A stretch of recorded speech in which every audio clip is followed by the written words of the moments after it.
அவங்க பொங்கல் வைக்கிறாங்க. அந்த பண்டிகை தான் நம்ம பொங்கல் பண்டிகைன்னு கொண்டாடுறோம்.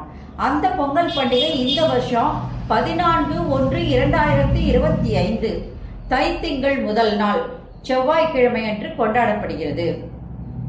இப்போ பொங்கல் பண்டிகையில 3 விஷயம் இருக்கு. சூரிய பொங்கல் வைக்கிறவங்க இருப்பாங்க.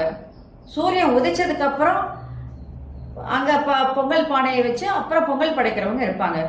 சூரிய உதயத்துக்கு முன்னாடியே பொங்கல் எல்லாம் ரெடி பண்ணி வச்சு சூரியன் உதிக்கிற அந்த நேரத்துல கரெக்டா பொங்கல் வைக்கிறவங்க இருப்பாங்க. அதுக்கு பேர் சூரிய பொங்கல் பேர். அதுக்கு அந்த பொங்கல் காத்தால வைக்கிறவங்க 4:45 இருந்து 5:30 மணிக்குள்ள அந்த பொங்கலை வச்சு இறக்கிடணும். 6 மணிக்கு சூரியன் வர்ற டைம் கரெக்டா அவங்க என்ன பண்ணலாம், படையல் போட்டு அந்த சூரிய பொங்கலை அவங்க வைக்கலாம். மற்றவங்க எல்லாம் பொங்கல் வைக்கிறவங்க அந்த சூரியன் உதைத்ததுக்கு அப்புறமா நம்ம சூரியனாட நம்ம பொங்கல் வைக்கிறோம். அதுக்கு உகந்த நேரம் அப்படின்னு பாத்தீங்கன்னா காத்தால 7:30 மணில இருந்து 8:45 வரைக்கும் நல்ல நேரம்.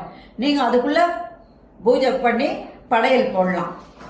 சில பேர் பாத்தீங்கன்னா வடை, பாயசம், சக்கரை பொங்கல், காய்கறி கூட்டு, அவியல், பொரியல் இதெல்லாம் பண்ணி அன்னைக்கு பூஜை பண்ணுவாங்க. அவங்களுக்கு அவ்வளோ காத்தால எல்லா வேலையும் முடியாது. அவங்க எல்லாம் சூரிய பகவானுக்கு